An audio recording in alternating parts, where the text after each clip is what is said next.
करेंगे श्रीमद् भागवतम के भूमिका को। यस, तो भूमिका काफी बड़ी है और श्रील प्रभुपाद जी बहुत सुंदर वर्णन करते हैं। मैं पढ़ रहा था उसके ऊपर, श्रील प्रभुपाद जी कितने सुंदर तरीके से एक्सप्लेन करते हैं हर एक चीज को।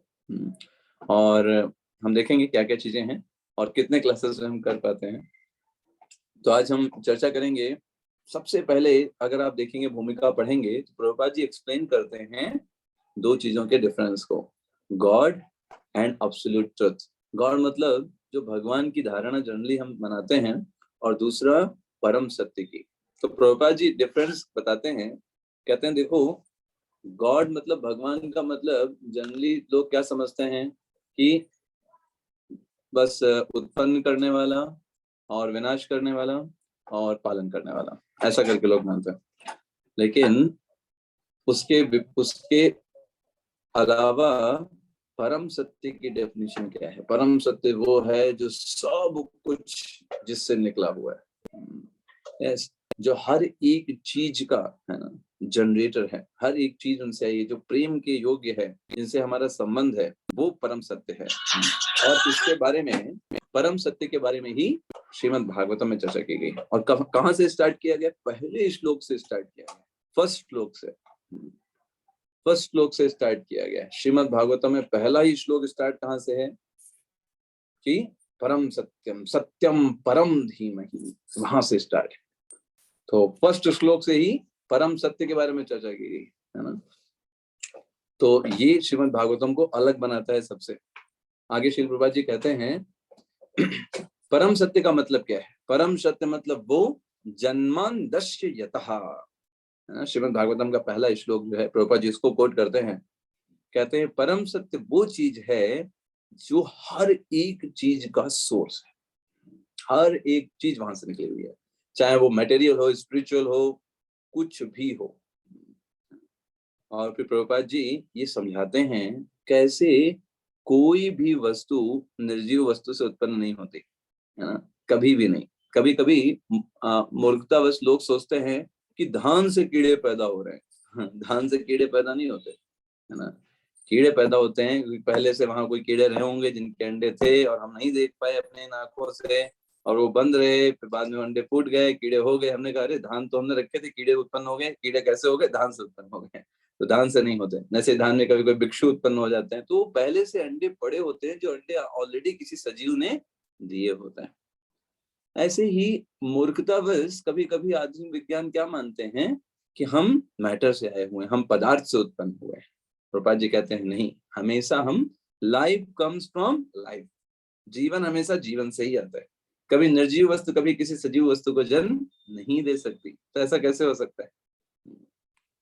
प्रभुपाद जी कहते हैं कि अरे भाई, अगर कोई एक अपूर्ण व्यक्ति, हम लोग हैं, अभी हम लोग देखिए प्रत्येक दिन खाना खाते हैं। खाना खाने के बाद हम नहीं जानते क्या हो रहा है अंदर, कौन सा HCl बह रहा है, कौन सा यकृत में कौन सा पित्त रस होता है, यकृत रस होता है, क्या क्या अंदर केमिकल रिएक्शन चल रही हैं, हमें कुछ पता ही नहीं है ना। और उसको किस तरीके से एनर्जी में कन्वर्ट कर दिया जाता है। आप देखिए, जिस दिन अगर हम कभी निर्जला व्रत रहें है ना, या फिर भोजन ना लें, कैसा हम डाउन हो जाते हैं। इसका मतलब क्या है? एनर्जी कहाँ से आ रही है? एनर्जी आ रही है जो हम भोजन कर रहे हैं। अब वो भोजन को किस प्रकार से ऊर्जा में तब्दील किया जा रहा है हम नहीं जानते। बस वो हम बस खा लेते हैं, बस हमको पता, हम पानी पी लेते हैं, अंदर क्या हो रहा है डोंट नो एनीथिंग। जब हम अपने शरीर के बारे में नहीं जानते, जिसको हम अपना अपना मान करके पूरा जीवन बिता देते हैं कि ये शरीर मेरा है, उसके बारे में हमारी नॉलेज नहीं है कि इसमें चीजें कैसे हो रही हैं, then what about the God और द सुप्रीम एब्सोल्यूट ट्रुथ? भगवान को हम कैसे तुच्छ बुद्धि से समझ सकते हैं, जिस बुद्धि से हम अपने शरीर को नहीं समझ सकते है ना। शरीर में हम नहीं जान पाते, हमको रोग हो जाते हैं। अगर पता होता तो रोग क्यों होते? हमको बीमारियां हो जाती हैं अनेक प्रकार की। तो क्यों होता? अगर हमको पता होता पहले से ही है ना, हम प्रिकॉशन लेते हैं। लेकिन नहीं पता था, नहीं पता है हमको हमारे शरीर में कब क्या कैसे हो जाए। तो कैसे हम भगवान के बारे में हम मेंटल स्पेकुलेशन कर सकते हैं कि वो है कि नहीं है, क्या है, वो हम कभी नहीं जान पाते। तो श्रील प्रभुपाद जी इसकी आगे भूमिका में बताते हैं, कहते हैं देखो, भागवत पढ़िया भागवत स्थाने, मतलब श्रीमद् भागवतम आप किसी ऐसे व्यक्ति से ही सीख सकते हो जिसका पूरा जीवन श्रीमद् भागवतम के अनुरूप जी रहा हो। अगर उसका जीवन अगर भागवत के अनुकूल नहीं है, व्यक्ति भागवत नहीं बोल पाएगा, ना ही भागवत का उसका प्रभाव पड़ेगा किसी दूसरे व्यक्ति के उसके ऊपर। लेकिन अगर कोई ऐसा व्यक्ति है जो भागवत ही उसका जीवन है, ऐसा व्यक्ति जब भागवत बोलेगा या उसके बारे में चर्चा करेगा, तभी हम उससे कुछ सीख सकते हैं, कुछ समझ सकते हैं। तो इसलिए श्रील प्रभुपाद जी कहते हैं हमारे लिए भागवत कौन है? स्वयं श्री कृष्ण भगवान ही हमारे लिए भागवत हैं, जो कि इस आधुनिक युग में आए हुए हैं।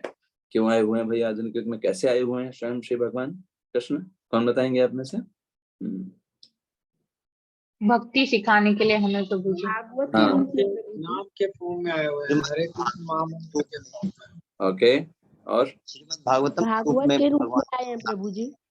ओके, गुड, बहुत बढ़िया। आप लोगों ने खूब सारा बताया और ये सब कुछ सही है, लेकिन यहाँ पर श्रील प्रभुपाद जी क्या बोलते हैं? स्वयं श्री भगवान आए हुए हैं चैतन्य महाप्रभु के रूप में, और वो है असली भागवत जो अपने जीवन से हमको सिखा रहे हैं कैसे जीवन में भागवतम की शिक्षाओं को उतारना चाहिए। और उनके जीवन को जब हम अच्छे से समझेंगे तब हम भागवत की शिक्षाओं को समझ पाएंगे। हमारी तो क्षुबुद्धि नहीं है। देखिए, भगवान श्री कृष्ण आए इस धराधाम पर, बहुत सारी लीलाएं किया, भगवत गीता के बड़े बड़े उपदेश दिए, लेकिन कलयुग के लोग हैं ना, उनको समझ में नहीं आता। उनको एक व्यक्ति चाहिए जो ये करके दिखाए, है ना। सिंपल देखिए, लेक्चर से फर्क नहीं पड़ता, जीवन आपका होना चाहिए, है ना। जब तुलसीदास जी लिखते हैं ना कि बड़े बड़े उपदेश तो बहुत सारे लोग देते हैं, पर उपदेश कुशल बहुतेरे। बहुत सारे लोग दूसरों को उपदेश देने में बहुत कुशल होते हैं, बट जे आचरण ते नर न घनेरे। लेकिन जो दूसरों को उपदेश दे रहे हो, क्या तुम जीवन में फॉलो करते हो क्या? अगर ऐसा कोई है जो उपदेश दे वो स्वयं भी फॉलो करता हो, ऐसे लोग बहुत कम है। भगवान श्री कृष्ण ने सोचा, हमारा उद्देश्य था कि जन सामान्य तक इन शिक्षाओं को पहुंचाना, लेकिन ये लोग तो हमको इग्नोर कर दे रहे हैं, या कोई मान लेते हैं कि कोई हिस्टोरिकल मैन था, कृष्ण नाम का कोई हिस्टोरिकल मैन था। हाँ, हिस्टोरी में बहुत सारे लोग बहुत कुछ बोलते रहते हैं, उन्होंने कुछ बोला होगा, ऐसे करके लोग भगवान की शिक्षाओं को ग्रहण नहीं कर पा रहे थे। तो भगवान ने कहा ठीक है, जिस तरीके से ग्रहण करेंगे हम वैसा कार्य करते हैं। और इसलिए स्वयं भगवान श्री कृष्ण चैतन्य महाप्रभु के रूप में आए, उन्होंने श्रीमद् भागवतम को व्यवहारिक तरीके से समस्त में पूरी जनता के सामने दिखाया कि कैसे श्रीमद् भागवतम की और भगवत गीता की शिक्षाओं को जीवन जिया जा सकता है उन शिक्षाओं के ऊपर। और श्रीमद् भागवतम की शिक्षाओं को उन्होंने अपनी अहेतु की कृपा के द्वारा सिखाया भी, लोगों को बताया भी, और स्वयं अपने जीवन में करके भी दिखाया। इसलिए देखिए कितना इंपॉर्टेंट है। अब आप सोचिए, श्रील प्रभुपाद जी भूमिका में चैतन्य महाप्रभु के बारे में लिखता है, और आप देखो कि अगर भूमिका चैतन्य महाप्रभु का पूरा जीवन परिचय उन्होंने लिखा है ना, शॉर्ट में जितना हो सकता था। पहले उन्होंने क्या किया, चैतन्य महाप्रभु के बारे में पूरा एक शॉर्ट करके लिख दिया, फिर एक एक दृष्टांत को बताया भूमिका में। तो हम श्रील प्रभुपाद जी के ही चरण चिन्हों को फॉलो करेंगे, अनुगमन करेंगे, और हम भी भूमिका में चैतन्य महाप्रभु के बारे में जो श्रील प्रभुपाद जी ने लिखा है उसी को जस्ट चर्चा करेंगे, है ना, और कुछ एक्स्ट्रा नहीं।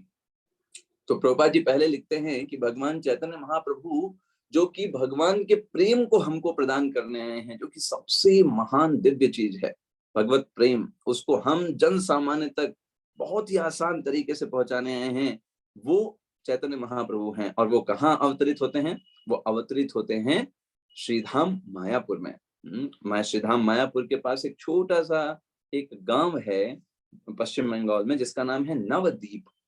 वहां पे 9 अलग अलग प्रकार के द्वीप हैं, इसलिए उसको नवद्वीप बोलते हैं।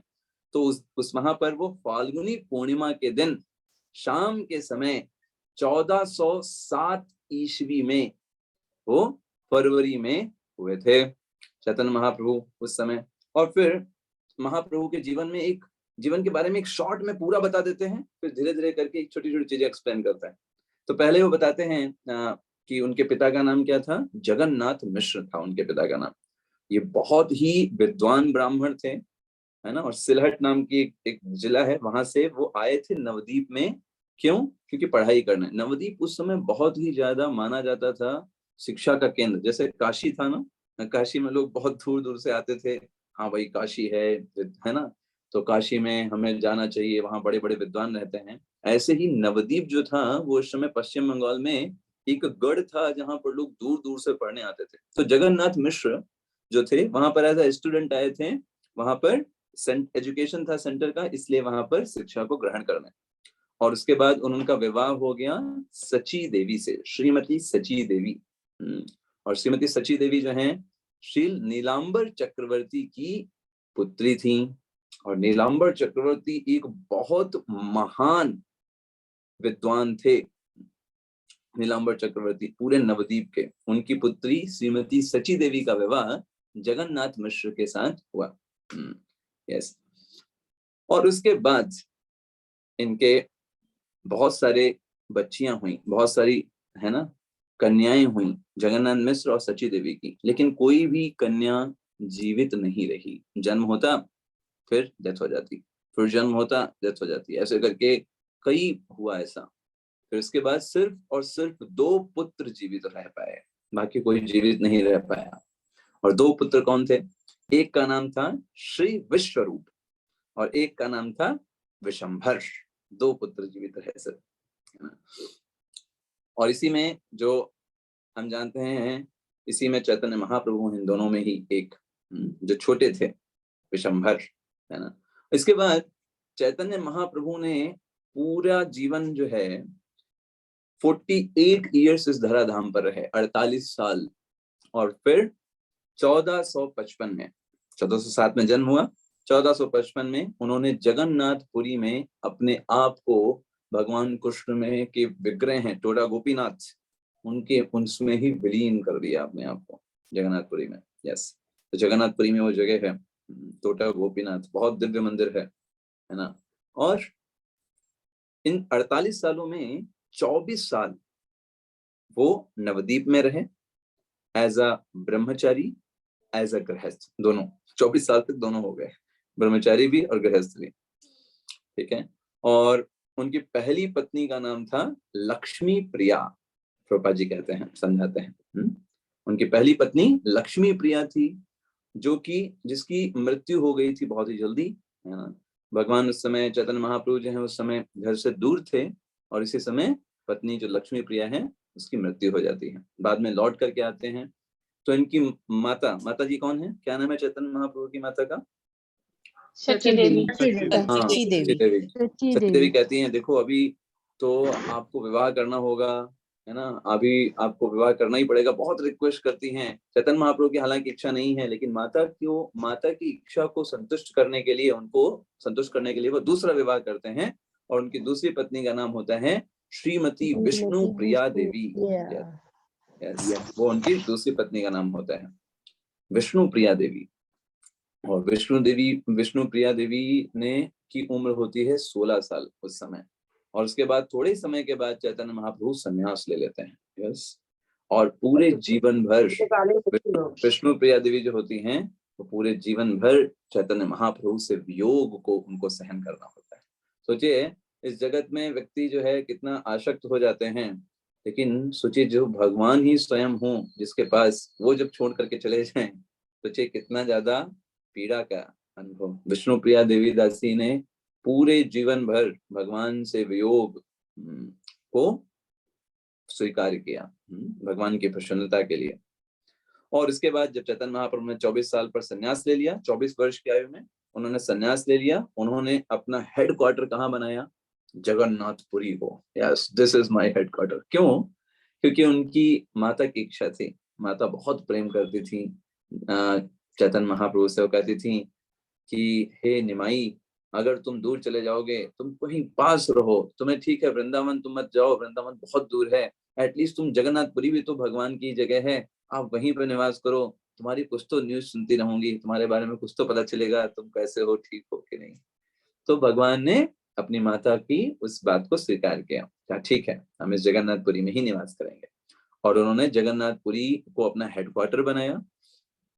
और उन्होंने 24 साल के पर संन्यास लिया था, और बाकी के 24 साल बचे, वो 24 साल वो पुरी में ही एक तरीके से रहे। बीच में 6 सालों के लिए वो दक्षिण भारत की यात्रा पर भी गए और वहां पर उन्होंने श्रीमद् भागवतम का प्रचार प्रसार, लोगों को जोड़ा और हरिनाम संकीर्तन को बताया। लेकिन मुख्य सेंटर चैतन्य महाप्रभु का क्या था? What is the main centre? Jagannathpuri main centre उन्होंने वहीं पे रखा। अपने अधिक समय उन्होंने लगभग 18 साल उन्होंने जगन्नाथपुरी में ही बिताया। Yes, so very auspicious place actually Jagannathpuri. आपको पता हो इस बार की जो महाराज राधानाथ महाराज की यात्रा जा रही है, जगन्नाथपुरी जा रही है जी। यस।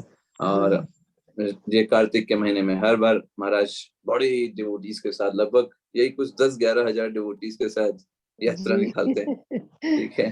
और इस बार जगन्नाथपुरी वो प्लेस बनाए हैं कार्तिक के समय। तो वहां पर चैतन्य महाप्रभु ने लगभग 18 साल वहां पर बिताए, है ना। और इसके बाद लॉर्ड श्री चैतन्य महाप्रभु जो कि भगवान कृष्ण से बिल्कुल अलग नहीं है, वही कृष्ण जो है चैतन्य महाप्रभु के रूप में आए हैं, वो उन्होंने ये सिखाया कैसे अब श्रीमद् भागवतम की शिक्षाएं हमें अपने जीवन में उतारनी है ना। और लोगों में प्रचार भी किया चैतन्य महाप्रभु ने।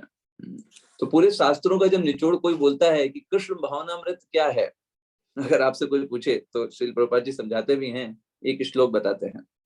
हालांकि श्रील प्रभुपाद जी ने श्लोक नहीं लिखा है, लेकिन इन श्लोकों के अर्थ को ही श्रील प्रभुपाद जी ने भूमिका में लिखा है। तो वो क्या है? आराध्यो भगवान ब्रजे सतनया तद्धाम वृंदावनम। हमारे लिए आराध्य कौन है? हमारे लिए आराध्य कौन है? एक ही भगवान है। कौन? ब्रजे सतनया, क्योंकि कौन है? श्री कृष्ण भगवान। और उनका धाम कौन है? तद्धाम वृंदावनम। और वो कहाँ निवास करते हैं? वृंदावन में निवास करते हैं। रम्या काचिदुपासना व्रजवधू वर्गेण या कल्पिता। और सबसे बड़े भगवान के भक्त कौन है? सबसे बड़े डिवोटी कौन है भगवान के? वो कौन है? रम्या काचिद उपासना व्रजवधू। जो गोपियां हैं वो उन भगवान श्री कृष्ण की सर्वोत्कृष्ट भक्त है, उनसे बड़ा कोई डिवोटी नहीं है भगवान श्री कृष्ण का। और श्रीमद् भागवतम प्रमाण अमलम प्रेम पुमार्थो महान। और इसके लिए प्रमाण क्या है कि यही चीज जो बताई गई यही सही है। श्रीमद् भागवतम प्रमाण अमलम, ये जो श्रीमद् भागवतम है ये इसका प्रमाण है, अमल प्रमाण है। क्यों? प्रेमा पुमार्थो महान, क्योंकि ये चारों पुरुषार्थों के ऊपर जो प्रेम पुरुषार्थ है उसके बारे में बताता है। श्री चैतन्य महाप्रभुर्मतमिदं तत्र आदरो न परा। और चैतन्य महाप्रभु का यही मत है, जो चैतन्य महाप्रभु का जो मत है वही कृष्ण भावनामृत है। तो कृष्ण भावना is not different from the order of the Chaitanya Mahaprabhu. Shri Prabhupada ji से कभी कभी लोग पूछते थे कि ये आपका जो मूवमेंट है ये कब स्टार्ट किया गया? तो प्रभुपाद जी कहते थे ये मूवमेंट तो 500 साल पहले चैतन्य महाप्रभु ने स्टार्ट किया था, मैंने तो बस नाम बदला है, इस्कॉन कर दिया, दैट्स ऑल। स्टार्ट तो चैतन्य महाप्रभु ने किया है, प्रीचिंग मूवमेंट, हरे कृष्ण महामंत्र कहाँ उस समय से इसको गाया जा रहा है। तो मैंने तो बस एक इसको थोड़ा नए तरीके से अच्छे से लोगों के पास पहुंच सके इस तरीके से इसको प्रेजेंट किया। चैतन्य हमेशा श्री प्रभुपाद जी स्वयं को नहीं क्रेडिट देते थे, चैतन्य महाप्रभु को क्रेडिट देते थे।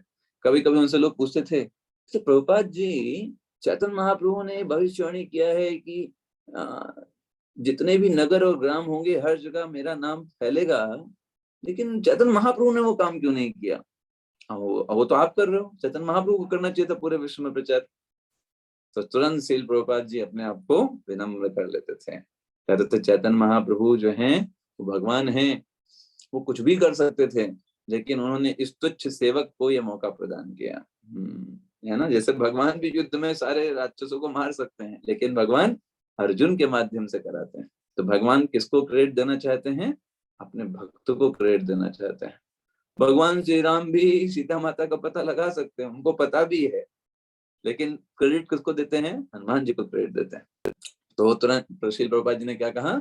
ये मुझे क्रेडिट दिया है, मेरा कोई योगदान नहीं, मैं तो 70 साल का बूढ़ा युवक हूँ, मैं क्या कर सकता हूँ, मेरी कोई योग्यता नहीं। तुरंत श्री प्रभुपाद जी अपने आप को हम्बल बना लेते थे। तो कहने का आशय क्या है? चैतन्य महाप्रभु जो कि स्वयं श्री भगवान श्री कृष्ण हैं, उन्होंने इस पूरे इस श्रीमद् भागवतम को प्रमाण के रूप में प्रस्तुत किया है। और हमेशा चैतन्य महाप्रभु श्रीमद् भागवतम का ही प्रमाण देते थे, हमेशा जब विश्राम करते थे कोई और श्रीमद् भागवतम को ही श्रवण करते थे, और मुख्य रूप से उसमें प्रहलाद और ध्रुव महाराज की लीलाओं का श्रवण करते थे और बहुत आनंद लेते थे। एक्चुअली श्रीमद् भागवतम कैसा है, जैसे कोई हम बढ़िया सब कुछ पकवान बनता है ना, पनीर और ये सब बढ़िया बनता है, तो हम उसको तोड़ तोड़ करके चबला चबला के कितना आनंद से खाते हैं, है ना। वैसे ही श्रीमद् भागवतम के एक एक श्लोक, है ना, वो एक बढ़िया प्रसादम की थाली है, 56 भोग वाली। बस हमको बड़े आराम आराम से जितना उसको तोड़ेंगे, जितना चबाएंगे, उतना आनंद आएगा। जैसे आपने कभी वो देखा होगा ना, गाय भैंसों को देखा होगा, वो खाना पहले खूब खा लेंगी, फिर बाद में बैठ करके पूरा उसको चबलाया करेंगी, और जितना चबलाएंगी उतना उनका अच्छा पाचन होता है। वैसे ही हमको क्या करना है, हमको सिर्फ खाते नहीं रहना है, हमको उसको खूब मंथन करना है, क्या श्लोक है, क्या उसका मतलब है। अब श्रील प्रभुपाद जी जब इतना एक्सप्लेन कर देते हैं, अब चैतन्य महाप्रभु के जीवन को विस्तृत रूप से बताना प्रारंभ करते हैं। तो हम आज थोड़ा चर्चा करेंगे और फिर हम आगे नेक्स्ट टाइम में आगे जीवन के बारे में नेक्स्ट टाइम में चर्चा करेंगे। तो श्रील प्रभुपाद जी बताते हैं कैसे चैतन्य महाप्रभु का जो प्रारंभिक जीवन था वो कैसा था। तो श्रील प्रभुपाद जी बताते हैं कि कैसे चैतन्य महाप्रभु का जो पूरा जीवन है वो 2 लोगों के द्वारा ही रिकॉर्ड किया गया। एक कौन थे, जिनका नाम था श्रील मुरारी गुप्त। इन्होंने जो चैतन्य महाप्रभु का जो पहले का जीवन है उसको रिकॉर्ड किया, क्या क्या भगवान ने लीलाएं किया उसको रिकॉर्ड किया। ये मुरारी गुप्त कौन थे, ये एक मेडिकल प्रैक्टिशनर थे उस समय के, और भगवान के बहुत भक्त भी थे।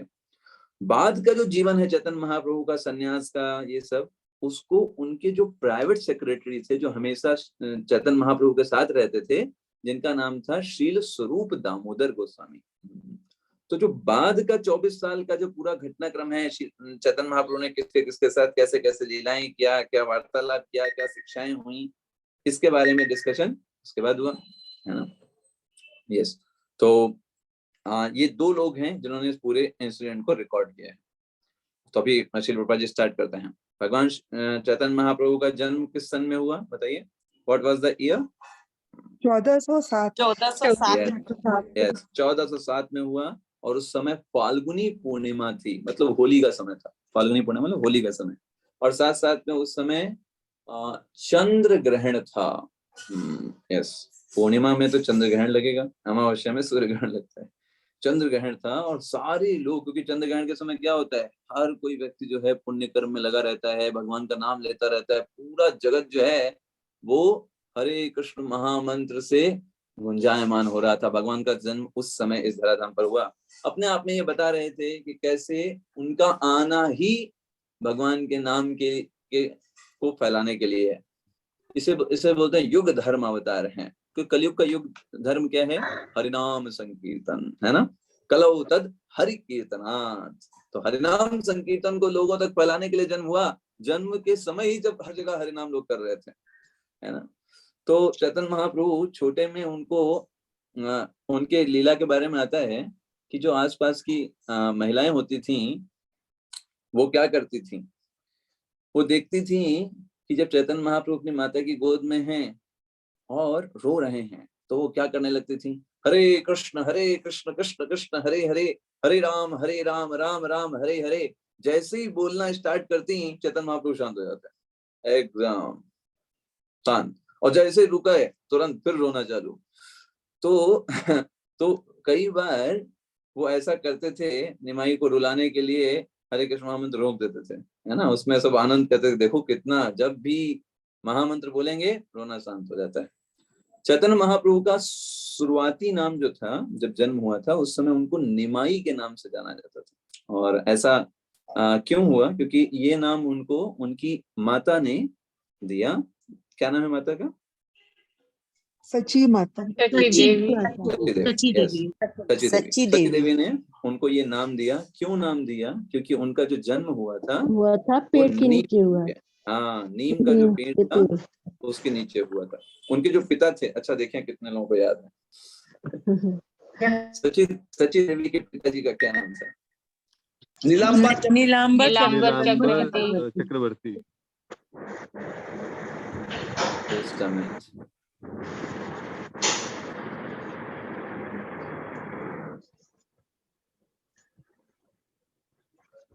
यस, हाँ आप फिर से बोलिएगा कोई। क्या नाम है? श्री नीलांबर चक्रवर्ती। हाँ, नीलांबर चक्रवर्ती, बहुत बिल्कुल सही, बिल्कुल सही। आप लोगों को याद है, मानना पड़ेगा।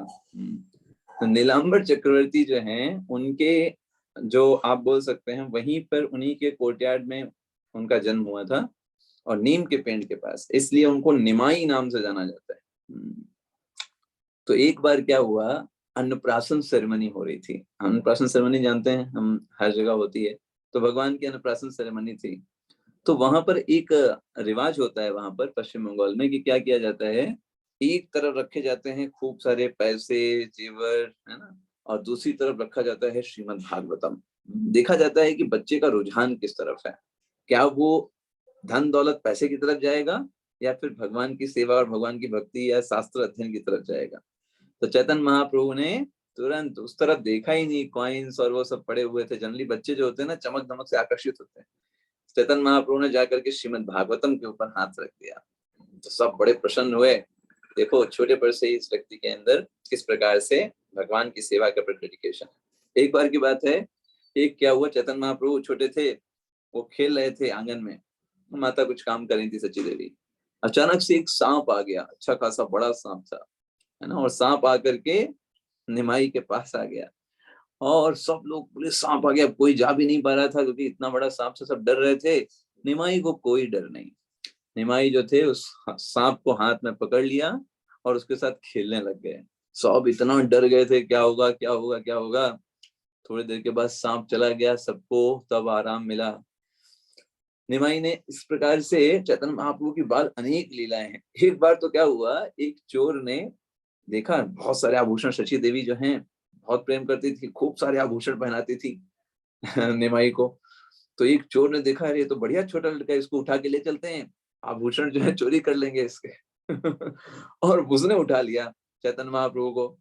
अब चैतन्य महाप्रभु को उठा लिया। चैतन्य महाप्रभु की इच्छा क्या थी, वो जो छोटे थे कहीं जाने नहीं देती थी माता। उन्होंने कहा चलो ये अच्छा व्यक्ति है, ये हमको लगता है पूरे नवद्वीप के दर्शन कराएगा। और वो पूरे नवद्वीप में उनको उठा करके खोजता रहा कि कोई ऐसी सुनसान जगह मिले जहां बच्चे को उतारूं और इसके सारे गहने ले लूं। लेकिन भगवान की ऐसी लीला थी, कोई उसको जगह मिली ही नहीं, और वो घूमते घूमते घूमते घूमते वापस उसी घर के सामने आ गया जहां से उठाया था। और उसने देखा, रही तो वही घर है जहां से मैं उठाया था, अब क्या करूं। तुरंत उसने बच्चे को छोड़ा और तुरंत वहां से भाग गया तो भगवान ने उसको इस तरीके से घुमा दिया, लौट करके वापस घर आ गया, घर छोड़ करके गया वापस। भगवान ने कहा अच्छी सैर हो गई हमारी, तो पूरे नवद्वीप का भ्रमण करा दिया इसने तो ऐसे ही निमाई की एक और भी खासियत थी, बहुत नॉटी थे, बहुत ही ज्यादा शैतान बच्चे जैसे होते हैं ना, हम देखते हैं कुछ बच्चों को आता है बहुत शैतान, है ना। तो भगवान की लीला, बाल लीला में इतने शैतान थे, जैसे हम भगवान कृष्ण की लीला में देखते हैं ना कि कैसे परेशान करते थे, गोपियों को परेशान करते थे, है ना। ऐसे ही निमाई जो थे वो क्या करते थे, जो भी ब्राह्मण थे, है ना, वो जो ऑर्थोडॉक्स ब्राह्मण होते हैं, अपने आप को कर्मकांडी बताते हैं, है ना, तो वो क्या करते थे, नदी में जब वो लोग गायत्री कर रहे होते थे या वहां पर कोई पूजा पाठ कर रहे होते थे, उनको परेशान करते थे जाकर के, है ना, बहुत परेशान करते थे। और जब वो ब्राह्मण आते घर, कहते तुम्हारा लड़का जो है इस तरीके से कर रहा है, हमको परेशान करता है। तो निमाई जो है आराम से बैग वैग टांग करके स्कूल का, ऐसा लगता तो स्कूल गए थे, वो तो वहां थे ही नहीं, ये किसके बारे में बातें करें पिताजी, मैं तो स्कूल से आया, मैं तो देखिए आप स्कूल से बैग टांगा हुआ हूँ, वहां से आए। स्कूल जाते थे लेकिन स्कूल ना जाकर के नदी में चले जाते थे और वहां पर सारे ब्राह्मणों को परेशान करते थे, है ना। और ब्राह्मण जब कंप्लेन करते तो एकदम आ जाते मासूम बन करके, मैं तो स्कूल से आया पिताजी, किसके बारे में बातचीत हो रही है, मैं तो पता नहीं है कौन लोग हैं, किसके बारे में बातचीत हो रही है, मैं तो बहुत अच्छा बच्चा हूँ आपका। ऐसे ही एक बार जब निमाई बहुत छोटे थे, तो जस्ट घुटनों के बल चलते थे, है ना, उस समय एक ब्राह्मण था, तीर्थयात्री ब्राह्मण था, वो जगन्नाथ मिश्र के घर आया, और उसको, उसकी एक खासियत क्या थी कि वो स्वयं भोजन बनाते थे। वो कहते थे नहीं, हम भगवान के लिए स्वयं भोजन बनाएंगे, जब भोग लग जाएगा तभी पाएंगे। तो जगन्नाथ मिश्र ने सारी चीजें अवेलेबल करा दी, कहा ठीक है आप लगाइए ब्राह्मण महोदय, नो प्रॉब्लम। और उसने सब कुछ लगाया, सब कुछ किया, बहुत प्रेम से बनाया, और जब भोग लगाया, निमाई आ गए वहां पे और प्रसाद लेने लगे, भोग ले लिए। अब उस ब्राह्मण ने देखा, अरे हम तो भगवान को भोग की थाली लगाए, ये निमाई खाने लग गया। उन्होंने बोला अरे अरे अरे ये सब बेकार हो गया, सब बर्बाद हो गया, इसको ले जाओ इस बच्चे को, क्या आप एक बच्चे को नहीं संभाल सकते, है ना। दूसरी बार फिर सारा इंतजाम जगन्नाथ मिश्र ने किया, फिर सब कुछ प्रश्न किया, फिर वही घटना हो गई, फिर निमाई उसी समय प्रकट हो गया और फिर खा लिया। तीसरा बार, इस बार निमाई को कमरे में बंद कर दिया गया। पिताजी परेशान हो गया, भाई ये लड़का बार बार चला जा रहा है, बताओ ब्राह्मण देवता हमारे यहाँ आए हैं, हम उनकी सेवा नहीं कर पा रहे इस बच्चे के कारण, इतना शैतान है ये, तो इसको कमरे में बंद कर देते हैं। कमरे में बंद कर दिया और अब रात के 12 बज गए थे, वो भी तक बेचारे खाना नहीं खा पाए, क्योंकि उन्होंने एक ये लिया था, पहले जब भगवान को बनाएंगे, भगवान जब भोग पाएंगे तब हम पाएंगे, ऐसा करके उन्होंने नियम लिया था। रात के 12 बज गए, सब लोग गहरी निद्रा में सो गए, वो ब्राह्मण जी बना रहे हैं, भोग बना रहे हैं, और भोग बना के तीसरी बार ऑफर किया और इस बार भी निमाई वहां पे प्रकट हो गई। इस बार ब्राह्मण ने अपने सर पे हाथ रख लिया, कहा बस बहुत हो गया, अब उसके शक्ति भी नहीं है और ना इतना बना पाएंगे। और इस तरीके से जब वो ऐसे सर झुका के बैठे हुए थे, सब लोग सो रहे थे, कोई नहीं जग रहा था। उनके चिल्लाने का, बात करने चिल्लाने का भी कि क्या हुआ, फिर से बच्चा आ गया, कोई नहीं सुन पाया। और उस समय चैतन्य महाप्रभु ने उस ब्राह्मण के ऊपर अपनी अहेतु की कृपा करते हुए उसको अपने दर्शन कराए। श्री कृष्ण भगवान, श्रीमती राधा रानी का दर्शन उसको कराया। और ये जो ब्राह्मण था वो उसी समय से, और इसको उस ब्राह्मण को बोला, देखो ये बातें तुम किसी को बताना नहीं, क्योंकि ये मेरा जो अवतार है ये क्षण अवतार है, इसलिए इस वार्तालाप को आप किसी को बताओगे नहीं, ऐसे करके उसको वापस कर दिया। साथ साथ में चैतन्य महाप्रभु बहुत चिढ़ाते थे, किसको, निमाई जो थे बहुत चिढ़ाते थे। जो लड़कियां जो थी वो आती थी शिव जी की पूजा करने के लिए, है ना, तो नदी के पास थे, तो शिव जी की पूजा करने के लिए जैसे आती नहीं गर्ल्स आती हैं, अच्छा वर प्राप्त करने के लिए शिव जी की पूजा करती हैं, अनेक सोमवार व्रत करते हैं।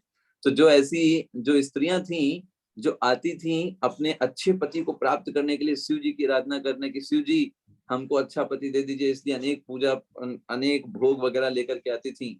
तो चैतन्य महाप्रभु निमाई बन करके, वही निमाई जो थे वहीं पड़ोस में एक बड़े से पहाड़ जैसा बना होता था, उस पर बैठ जाते थे और उन स्त्रियों से कहते थे, ये तुम क्या कर रही हो, तुम किसको भोग लगा रही हो? अरे शिव जी तो मेरे ही भक्त हैं, उनको भोग लगाने से अच्छा है तुम मुझे भोग लगाओ। शिव जी मेरे भक्त हैं और पार्वती जी तो मेरी दासी हैं, तुम मुझे भोग लगाओ, अगर मुझे भोग लगाओगी तो तुमको अच्छे पति प्राप्त होंगे, तो वरना अच्छा नहीं होगा। तो जब कुछ जो स्त्रियां थी वो उल्टा बोलने लगती थी, बुरा भला बोलने लगती थी, तो निमाई कहते थे, तुम लोगों को ऐसे पति प्राप्त होंगे जिसका पहले से विवाह हो चुका होगा, है ना, तुम मुझे बुरा भला बोल रही हो, तुम लोगों को ऐसे पति प्राप्त होंगे, मेरे बारे में ऐसा मत बोलो, शिव जी मेरे भक्त हैं, ऐसा करके उनको बोलते थे। तो कुछ तो डर जाती थी स्त्रियां, वो निमाई को ही सारा भोग अर्पित कर देती थी, और निमाई कहते थे, हाँ तुम लोगों को बहुत अच्छे अच्छे पति प्राप्त होंगे, आप लोगों को कोई डरने की जरूरत नहीं है। ऐसे करके उन लोगों को परेशान करते थे। छोटे पर जैसे एक बाल लीला निमाई की है, जब वो जस्ट 16 वर्ष की अवस्था थी, है ना, उस समय में उन्होंने अभी थोड़े से मैच्योर एक तरीके से जो अपनी बाल लीला में, है ना, एकदम मैच्योरिटी के साथ उन्होंने कहा कि अब हमें एक पाठशाला प्रारंभ करना चाहिए। उन्होंने एक पाठशाला स्टार्ट किया अपने विलेज में ही, है ना, और उस पाठशाला में वो सिर्फ क्या पढ़ाते थे पता है आपको? व्याकरण पढ़ाते थे संस्कृत की, सिर्फ भगवान कृष्ण के माध्यम से हर एक चीज को भगवान कृष्ण से जोड़ करके सिखाते थे, हर एक चीज को, सारे रूल्स को, जितना भी व्याकरण में रूल्स होते हैं ना, उन सारे रूल्स को भगवान कृष्ण की लीलाओं से जोड़ करके समझाते थे, है ना। और इसलिए ये बहुत अलग है एक्चुअली। आप अगर देखें हमारे परंपरा में भी एक बहुत सुंदर तरीके से वर्णन किया है, जीव गोस्वामी ने एक ऐसी पुस्तक लिखी है ना, पूरा व्याकरण के रूल्स को भगवान कृष्ण से रिलेट करके उन्होंने सिखाया। अभी भी उपस्थित है, बहुत जगह यूज भी की जाती है उसको वैष्णव संप्रदाय में ग्रामर सिखाने के लिए, वैसे ही वो पढ़ाते थे, है ना। तो बस एक लीला हम बोल करके एंड करेंगे लास्ट की। तो एक बार क्या होता है, एक कश्मीर से बहुत बड़ा विद्वान आता है, उसका नाम होता है केशव कश्मीरी, है ना। तो वो हर जगह में हर विद्वान को हराते हुए आ रहा होता है, जैसे वो अपने आप को प्रदर्शित करने वाला होता है कि मैं जो हूँ इस पूरे विश्व का सबसे विद्वान व्यक्ति हूँ, और वास्तव में उस पर सरस्वती जी की बहुत कृपा होती है। तो वो अनेक वाक्य, अनेक श्लोक तुरंत खड़े खड़े बना सकता है। तो सारे नवदीप लोग वाले लोग बोलते हैं, क्योंकि नवदीप तो पूरे एजुकेशन का हब था, इसलिए वो नवदीप में आता है, सोचता है यहाँ भी हरा देंगे, यहाँ पे भी हमारा हो जाएगा। केशव कश्मीरी ने नवदीप में भी कोई उनके टक्कर का नहीं मिला। तो सारे नवदीप वासियों ने सोचा कि देखो, निमाई तो अभी छोटा है, कितने साल का है अभी? 16 साल। 16 साल का। 16 साल। 16 years। तो हमने देखा विद्वान भी बहुत है और साथ में छोटा भी है, तो उसका फायदा क्या है? सारे नवदीप वासियों ने सोचा कि मान लो कि इसने हरा दिया केशव कश्मीरी को, तो उससे क्या होगा? सब कहेंगे अरे देखो, छोटे बच्चे ने केशव कश्मीरी को हरा दिया। नवदीप में सब लोग इतने नॉलेजेबल हैं कि एक 16 साल के बच्चे ने केशव कश्मीरी, जो पूरे विश्व विजेता था, उसको हरा दिया। और मान लो अगर निमाई हार गया, है ना, तो हम लोग कह देंगे हाँ तो बच्चा ही था ना, तो कोई, तो उसमें तो ऐसे कोई बात नहीं है। तो 16 साल का बच्चा ही है, और आप तो इतने विद्वान है, तो कोई इसमें वही, इससे हमारी एक तरीके से अपमान भी नहीं होगा, और अगर जीत गए तो उसमें प्रॉफिट भी बहुत बड़ा होगा। तो सबने यही सोचा। और फिर एक बार ये गंगा नदी के किनारे जा रहे थे केशव कश्मीरी, और मिल गए वहां पर निमाई पंडित नाम हो गया था, क्योंकि विद्वान हो गए थे, स्कॉलर हो गए थे। चैतन्य महाप्रभु बहुत ही ज्यादा वेदों और शास्त्रों के, निमाई पंडित के नाम से जाना जाने लगा था। अब मिल गए वहां पर, तो चैतन्य महाप्रभु ने कहा ठीक है, हो जाते हैं आपस में, शास्त्रार्थ हो जाता है। चैतन्य महाप्रभु ने कहा कि आप गंगा जी के ऊपर कुछ बोलिए, ऐसा करके उन्होंने बोला। तो केशव कश्मीरी ने तुरंत के तुरंत वहीं पर खड़े खड़े 100 श्लोक बना दिए, और कोई भी श्लोक ऐसा नहीं था कि कहीं कोई शास्त्र कहा था क्या, कहीं सुना होगा। गंगा जी का ग्लोरिफिकेशन करते हैं। कितने श्लोक बना दिए? 100 श्लोक वहीं पर, है ना। बड़े प्रकांड विद्वान थे। चैतन्य महाप्रभु निमाई पंडित के रूप में थे, सारे के सारे 100 श्लोक याद कर लिए। उस समय जब वो बोल रहे थे, वो सारे श्लोक याद करके निमाई पंडित ने कहा, देखिए महाशय, आपने बहुत सुंदर गंगा जी का ग्लोरिफिकेशन किया, लेकिन आपने जो ये 100 श्लोक बोले, इसमें जो 64वां श्लोक आपने बोला है, उसमें जो आपने भवानी भर्तुर शब्द का प्रयोग किया, वो कहीं पर से भी जायज नहीं है। और ये इस बात को एक्सप्लेन कर दिया कि जब भवानी बोल दिया तो भर्तुर लगाने की जरूरत ही नहीं थी आपको, लेकिन आपने 64वें नंबर के श्लोक में भवानी भी कहा और भर्तुर भी लगाया, ये डबल हो गया। ये ठीक वैसे ही है जैसे कोई बोले कि मेरे लिए सिर्फ केवल 10 रुपए लेकर के आना, तो जब सिर्फ लगा दिया तो केवल लगाने की क्या जरूरत है? ये इसका मतलब क्या हुआ? इसका मतलब लैंग्वेज आपको सही से नहीं आती है। आपको सिर्फ बोलना चाहिए था सिर्फ 10 रुपए चाहिए, ये सही था। आपको बोले सिर्फ और केवल मुझे 10 रुपए चाहिए, गलत हो गया। तो सिर्फ लगा दिया तो केवल लगाने की जरूरत नहीं है। तो आपने जब भवानी बोल दिया तो भर्तृ लगाने की जरूरत नहीं है। आप केशव कश्मीरी वहीं पर, अरे इतना विलाप की, छोटे से बच्चे, 16 वर्ष के बच्चे ने केशव कश्मीरी को 64वें नंबर के श्लोक पे कैसे हरा सकता है कोई ऐसे? और घर जाकर के विलाप करने लगे, ऐसा कैसे हो सकता है, और सरस्वती माता के सामने आप तो मेरी देवी हो, ऐसा कैसे संभव है? 16 वर्ष का बालक मेरी विद्वत्ता को कैसे ऐसे कर सकता है? और केशव कश्मीरी सो जाते हैं। केशव कश्मीरी के स्वप्न में सरस्वती जी आती हैं, कहती हैं कि देखो, बिल्कुल मेरी तुम्हारे ऊपर कृपा है, लेकिन तुम जिस व्यक्ति से मिल के आए हो कोई सामान्य व्यक्ति नहीं है, वो मेरे भी आराध्य हैं, है ना। यस, तो इसलिए तुम जाओ, उनसे क्षमा मांगो और उनको प्रणाम करके वहां से वापस चले जाओ। तो केशव कश्मीरी उठता है और तुरंत सुबह उठ करके डायरेक्ट चैतन्य निमाई पंडित के पास जाकर के उनको प्रणाम करता है, और वहां से फिर वापस निकल जाता है। तो चैतन्य महाप्रभु का पूरा ये जो स्टोरी है, पूरा जीवन का है, पास्ट टाइम भूमिका में बहुत विस्तार से बताए गए। हमने कुछ पॉइंट को डिस्कशन किया। इसके आगे फिर हम नेक्स्ट क्लास में करेंगे। इसके आगे फिर कैसे मध्य लीला और श्री प्रभुपाद जी ने जो कुछ भी भूमिका में बताया है, यथाशक्ति यथामति बताने का और समझने का प्रयास करेंगे। ठीक है, चलिए, तो फिर हम यहीं पे एंड करते हैं। किसी का कोई प्रश्न है या कुछ आप कुछ पूछना चाहते हो तो पूछ सकते हैं। प्रभु जी, छन्न अवतार क्यों कहते हैं भगवान को? हाँ, छन्न अवतार मतलब गुप्त अवतार। भगवान ने प्रकट नहीं किया कभी भी। आप देखिए चैतन्य महाप्रभु का जो पास टाइम पढ़ते हैं, वो तो जैसे सामान्य व्यक्ति का पास टाइम। जैसे भगवान कृष्ण ने क्या, गोवर्धन पर्वत उठा लिया सबके सामने, देखो भाई मैं ही भगवान हूँ। बड़े बड़े राक्षसों को मार देते थे, है ना। लेकिन चैतन्य महाप्रभु जानते थे कि ये सबसे लोगों के हृदय में परिवर्तन नहीं आएगा। अगर हृदय में परिवर्तन लाना है तो उनके बीच में जा करके उनके जैसा हो करके ही और फिर उनको चीजों को समझाना होगा। तो एक्स्ट्रा ऑर्डिनरी एक्टिविटीज, जैसे भगवान का क्या कार्य होता है, यदा यदा हि धर्मस्य ग्लानिर्भवति भारत अभ्युत्थानम अधर्मस्य तदात्मानं सृजाम्यहम्। असुरों का विनाश करना भगवान का कार्य होता है। लेकिन यहाँ पर भगवान चैतन्य महाप्रभु ने एक भी असुर को नहीं मारा। तो कोई बोलेगा अरे ये कैसे हुआ? क्योंकि भगवान हृदय के असुर को मार रहे हैं। जो हृदय में मलिनता है उसको हरि नाम संकीर्तन के द्वारा उस मलिनता रूपी असुर को मार रहे हैं। किसी व्यक्ति को चैतन्य महाप्रभु ने नहीं मारा, एक भी व्यक्ति को नहीं मारा। उन्होंने क्या किया, जो हृदय में जो हमारे असुर बैठा हुआ है, जगाई मधाई आप देखिए, उनको शुद्ध कर दिया। इतने पापी थे, उनको शुद्ध कर दिया हरिनाम संकीर्तन के माध्यम से ना। तो ये भगवान का सबसे करुणा अवतार है ना। बाकी सब अवतार में भगवान 2-3 लोगों को तो उड़ा ही देते थे अपने पास है ना, उतना तो रहता ही है। मतलब जहां भी 1-2 साल में साफ होते रहते थे।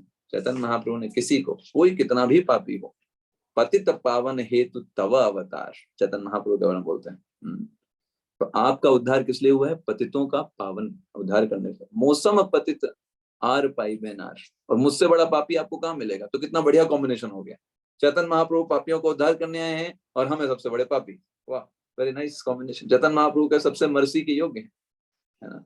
तो इसलिए चैतन्य महाप्रभु जो है वो इस संसार में किसी असुरों को मारते नहीं हैं, है ना। और मुख्य रूप से हमारे हृदय में जो गंदगी है, हमारे हृदय में जो काम क्रोध मद लोभ मोह मत्सर्य है, उसको हरि नाम संकीर्तन देकर के, भगवत प्रेम प्रदान करके सबसे बड़ा दान देते हैं।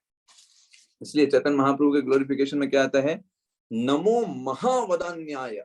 भगवान चैतन्य महाप्रभु का श्लोक है कि जो सबसे बड़ा दान कर रहे हैं, उससे बड़ा दानी कौन है? भगवान चैतन्य महाप्रभु से बड़ा कोई दानी नहीं है ना। भगवान श्री कृष्ण आए, भगवत प्रेम भगवान श्री कृष्ण ने नहीं दिया। चैतन्य महाप्रभु है, उन्हें भगवत प्रेम भर भर के हर एक व्यक्ति को कह दिया कि सब लोग जीवन का कलयुग में सिर्फ यही आपके लिए उपाय है। आप प्रेम पूर्वक विनम्रता पूर्वक जहां हैं, जिस स्थिति में वहीं रहिए और हरे कृष्ण महामंत्र करते रहिए। डायरेक्ट बताया, हरे कृष्ण कृष्ण कृष्ण हरे हरे, हरे राम राम राम हरे हरे। और यही जीवन की सबसे बड़ी पूर्णता है, और कुछ अलग से आपको करने की आवश्यकता नहीं।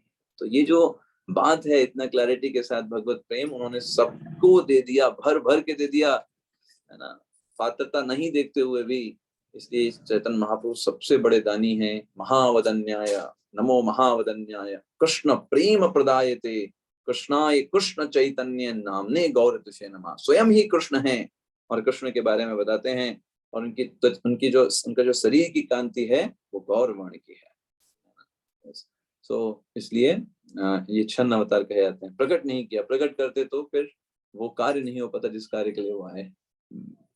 ठीक है, धन्यवाद हरे प्रभु जी। कृष्णा प्रभु जी। हरे कृष्ण। प्रभु जी मेरा 2 क्वेश्चन है, एक गॉड और परम सत्य में क्या अंतर है, और दूसरा चैतन्य महाप्रभु जी के भाई का नाम छूट गया तो मैं नहीं लिख पाया। अच्छा, तो देखिए, सबसे पहले अगर भूमिका पढ़ेंगे ना, सबसे पहले प्रभुपाद जी यही बताते हैं, what is difference between God and absolute truth. तो गॉड का मतलब क्या होता है? जनरली लोग गॉड का मतलब जनरेटर, ऑपरेटर एंड डिस्ट्रॉयर।